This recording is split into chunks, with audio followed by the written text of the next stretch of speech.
Presiden dia tuduh menggunakan instrumen hukum untuk menggagalkan Anies Baswedan, maka sebetulnya Anies Baswedan ini sudah dipenjara dari kemarin-kemarin. Sudah dipenjara dari kemarin-kemarin. Belum menyaksikan video ini, pastikan bosku jangan lupa subscribe. Karena subscribe itu gratis plus bonus tonton video terbaru setiap harinya. Jangan lupa ya. Nah, yang saya heran di sini adalah pendukung Anies Baswedan ya, yaitu menuduh Presiden Joko Widodo ingin menjegal Anies Baswedan melalui Muldoko dan lain sebagainya. Menurut saya ini apa? Kalau memang benar-benar Presiden Joko Widodo ingin menjegal Anies Baswedan, ya pasti Presiden Joko Widodo sudah menggunakan instrumen yang berada di bawahnya untuk menjegal Anies Baswedan. Kemungkinan sudah masuk penjara pada waktu itu. Benar apa yang dikatakan oleh Bung Ferdinand Hutahian ini. Saya sangat setuju sekali.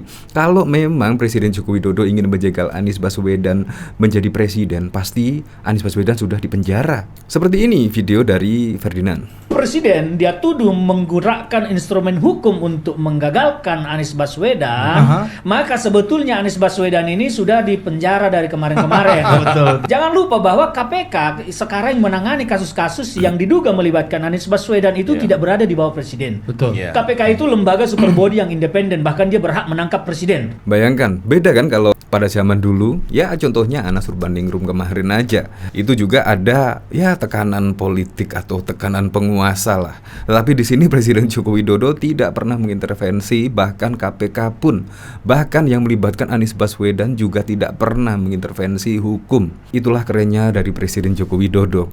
Tidak pernah mencampuri lah urusan hukum, itu yang sangat keren sekali. Ini bahkan juga ditanggapi oleh Yulia NS78. Denny Halu, Presiden tidak pernah menggunakan kewenangannya untuk mencampuri proses-proses hukum. Nah, kalau orang nomor satu bisa mencampuri proses-proses hukum, nah itu pasti ya Anda bisa tahu sendiri lah. Di sini bahkan juga Jokowi sampai geram loh di sini, yaitu dituding terus. Tudingannya juga tidak terbukti lagi, yaitu Presiden Joko Widodo geram dituding ingin jegal pencapresan Anies Baswedan buntut panggil Surya Paloh ke istana. Itu pada tanggal 1 Februari 2023. Nah, di sini dipanggil katanya dituding menggagalkan pencapresan Anies. Ketika Presiden Joko Widodo tidak mengundang Pak Surya Paloh, dikira gimana oleh pendukung Anies. Jadi serba salah. Apa-apa salah dari Presiden Joko Widodo. Apa-apa salah Presiden Joko Widodo. Ya memang seperti itu, pendukung Anies Baswedan tidak terima kenyataan ya. Di sini pada tanggal 1 Februari Presiden Joko Widodo heran istana sering dituding mencampuri masalah partai politik. Terbaru kecurigaan muncul setelah dirinya memanggil Ketua Umum Partai Nasdem Surya Paloh ke istana pada waktu itu. Dan pada kemarin pun ketika Presiden Joko Widodo melakukan pertemuan 6 parpol di istana. Di situ juga ya banyak sih, khususnya pendukung Anies Baswedan geram lah. Presiden Joko Widodo ya mengumpulkan 6 koalisi, padahal juga bahasanya ya tidak membahas politik, melainkan membahas masa depan bangsa, membahas masa depan negeri. Jadi apa salahnya? Juga tidak membahas pencapresan ini, pencapresan itu, tidak membahas cawapres ini, cawapres itu, melainkan membahas masa depan Indonesia. Jadi ya sangat bagus sekali lah 6 koalisi dikumpulkan. Kepengennya Presiden Joko Widodo itu pada tahun 2024 pemilu yang adem ayem, pemilu yang tidak ada gesekan, pemilu yang tidak panas-panasan lah seperti pada tahun 2014 dan 2019. Nah, di sini bahkan juga Masinton, di sini juga bahkan geram ya, marah. Jokowi dibilang jegal Anies Baswedan dan sandra pihak tertentu. Ini diterbitkan 4 Mei 2023. Politisi PDI Perjuangan Masinton Pasaribu marah lantaran Presiden Joko Widodo dituding menjegal Anies Baswedan. Politisi PDI asal Medan ini berang karena Jokowi dituding menggunakan politik sandra hukum terhadap partai pendukung pemerintah dan menjegal Anies di pemilu 2024. Dia menegaskan bahwa Presiden Jokowi justru tidak melakukan cara-cara sebagaimana disebutkan oleh mantan Wamenkumham Denny Indrayana. Menurutnya, pernyataan tersebut sangat tidak berdasar dan tidak bisa dipertanggungjawabkan kebenarannya. Lagi pula, kata Masinton, Presiden Joko Widodo tidak menggunakan tangan besinya untuk mengkriminalisasi Anies Baswedan sebagaimana dilakukan presiden-presiden sebelumnya. Menurut Masinton, tudingan dari mantan Wakil Menteri Hukum dan HAM era SBY itu hanyalah bentuk kecurigaan semata. Ia menegaskan tidak ada upaya Jokowi untuk memberangus lawan politik dengan cara mengkriminalisasinya.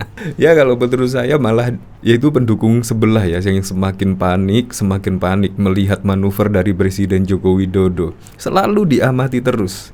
Apapun tindak tanduk dari Presiden Joko Widodo selalu diamati dan akhirnya memberi kesimpulan, padahal juga kesimpulan mereka itu salah kaprah kalau menurut saya. Jadi memang ya Presiden Joko Widodo tetap kerja walaupun dituding sana sini, dituding menjegal Anies lah, macem-macem lah.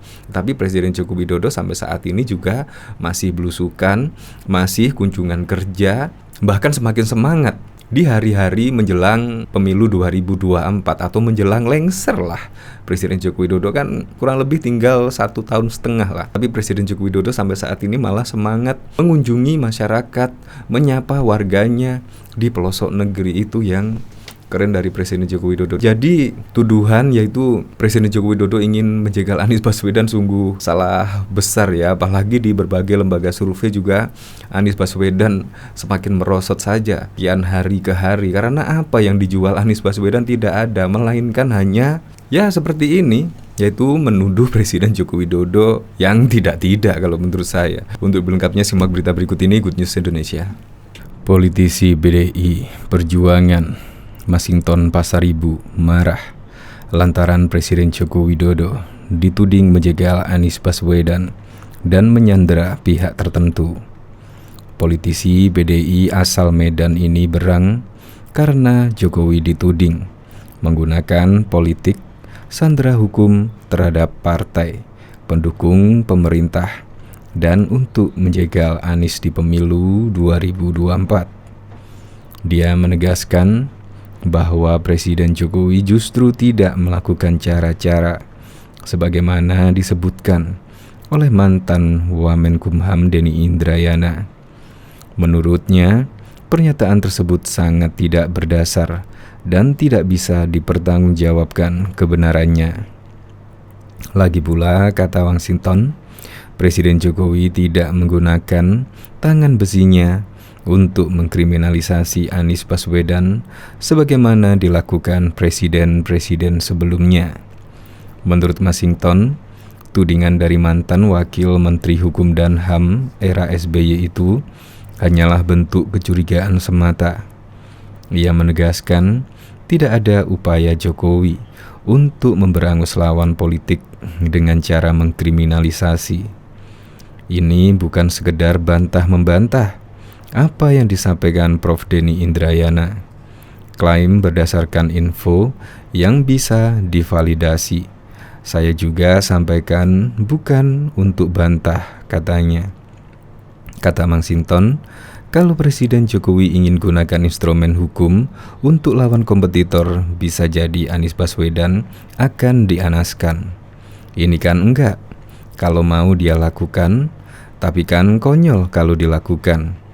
Kita pun gak setuju, tegas Masinton dalam diskusi publik bertajuk OTW 2024. Adu ampuh rencana istana versus rencana rakyat di Jalan Kiai Wahid Hasim, Gondang Dia, Menteng, Jakarta Pusat pada Rabu 3 Mei 2023.